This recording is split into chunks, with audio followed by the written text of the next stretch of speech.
News, Ian, I want to go to Eddie Hobbs, who's on the line now, financial advisor who set up Own Our Oil as well. Good afternoon to you, Eddie. Good afternoon, Jonathan. We know the government has announced and it's going to review the tax on oil and gas exploration, and a lot of people are annoyed that maybe we're giving away our gas and our oil too easily in this country and not charging enough on tax. But Pat Rabbitt's been making the point today that to compare the oil prospects off Ireland with those in Norway that has something like 80% tax on oil profits is like comparing apples with oranges. What do you make of that? It's a distraction and it's irrelevant. The announcement by Pat Rabbitt today is in reaction to the Joint Oireachtas Committee report, which looked at this and published its report a year ago, Jonathan, right?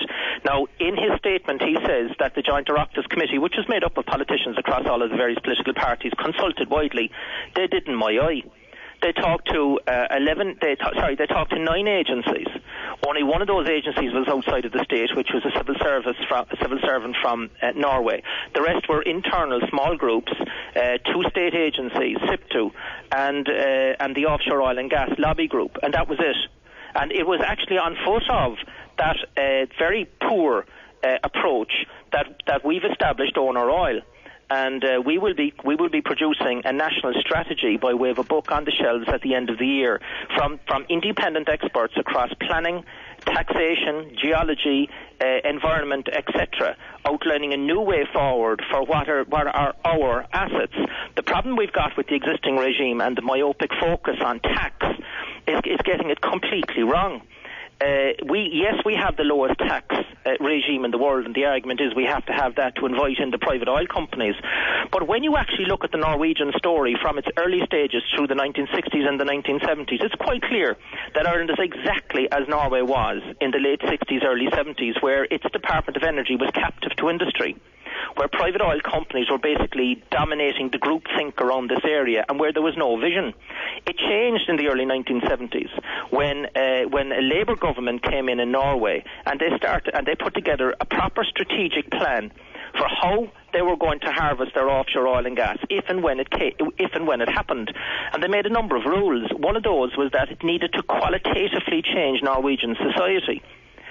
There needed to be a moderate pace of extraction, and they wanted to set up, and they knew they needed to, and they did set up a national oil company which acted as a baseball bat, a lever against the power of the private oil industry. And was that Statoil? Was that the one we had over this country for years? Yeah. Exactly. Now, Statoil started off with nothing, with no knowledge of how oil and gas operated, and there's nothing to prevent us from doing so. And I completely reject this idea that just because he's going around saying, every hole is going to cost us 100 million, we don't have the money.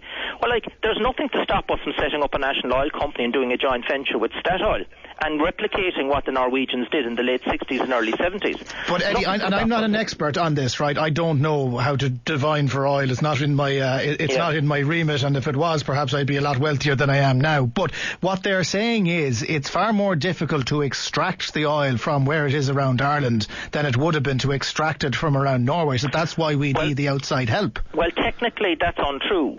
The Irish waters are actually a lot easier from a weather perspective than the North Sea. I mean, bad and all as our weather is, the North Sea weather is fundamentally worse. The technology has caught up with the drilling conditions in Irish waters, so I don't accept that at all. But we've a whole pile of things to do, and not just look at the tax regime, but there's nothing to stop us from having joint profit sharing agreements, from joint production sharing, from having royalties and all the rest of it. But the whole thing has to come out from a proper strategic vision, and unfortunately we have a minister that doesn't want to grasp it, and I believe a department, all of which are probably close to retirement age, and don't want to grasp the nettle either, and are suffering from the groupthink from industry. The bottom line to this, Eddie... Sorry, John, make this go on. That's why Own Our Oil we are not engaging with the political process. Once we have this document together, we're going to go to grassroots throughout Ireland, through schools, universities and organisations with our advocacy team, and we're going to make people aware of precisely what the facts are and what can be done. And then we'll engage with the political establishment when it is ready. But unfortunately, the problem is that what we've got is we have politicians in the Dáil that actually are not up to speed on the facts or the truth, as evident from the Joint Oireachtas Committee report. Well, what I find odd about this, and I think it annoys a lot of people, is that all of this oil is in Irish waters and the natural gas as well. So therefore it's technically belonging to the state, which means it belongs to you, me and everybody listening. Yet we're effectively giving it away, and the only money we're getting back off it, when it is eventually pumped out of the ground, is through some kind of tax that would be levied on it. It doesn't seem very efficient on the part of the state to give away what is such a valuable resource just because it's difficult to find the stuff. Well, no, you've made two points there. One is correct and the other is incorrect. You're correct. That's the story of my life. Yeah, let's just get it right. This line that Ireland, and it's peddled by the oil industry, that Ireland is going to get a big bonanza, right, a tax bonanza, is utter bullshit, right? Let's just get that out on the table, right? We have a tax regime that could theoretically make tax of up to 40% on profits. Okay, that's what the statute book says. But any good tax expert who looks at it will tell you that the degree for tax write-offs against that tax bill, the degree for transfer pricing from owners of the companies that would be purchased once it got going, is absolutely enormous. We'd be sitting around for many a winter waiting for a dime to come in. You could actually raise the Irish tax regime to 100% from 40% and still get nothing. Like, that's how bad it is. Now, then it comes back to the first point you were making, which is this idea of rent, right? And the rent, taxing the rent and getting control of the rent. Let me just explain that so that listeners can grasp it. There's nothing. It makes total common sense to engage with private oil companies and allow them to make a profit for the risks that they're taking. Nobody's arguing that. The typical rate of profit that the private oil companies will make will be between 20 and 30% per annum rate of return.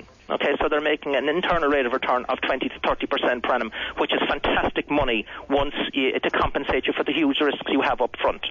However, when you go above that level, you are now into extracting the rent. The rent is ours. The rent is the excess monies that are made from extracting natural resources. And when you take the existing tax regime in Ireland that we have there, and you ignore the enormous scope for huge levels of financial trickery, accountancy to delay the rate of tax. Just ignore that. Let's just say the tax starts from pretty quickly. The actual rate of return that private oil companies would make is not 20 or 30% per annum. It's 46% per annum.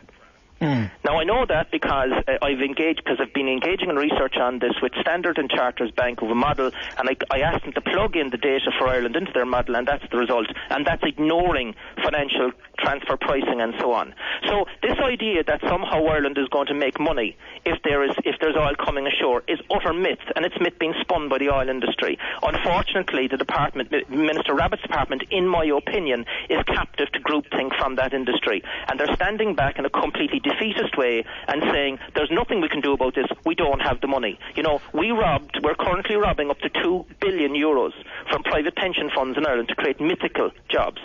We've already taken over $1 billion, and the Department of Finance is saying that 9,000 jobs are being created. That's a cost of nearly €111,000 per job. So, like this idea that we can't do something and that we're helpless is exactly why one of the chapters, and the 14 chapters we'll have in the book, is dealing with the cultural and historical captivity that we have had as a people when it comes to looking after our natural resources, and the requirement to change that mindset. And that mindset is ingrained inside in his department, and it's pouring out through what Rabbitt is saying publicly, and I utterly reject it. I have to say that helplessness seems to be in more than just one government department from time to time. We leave it there.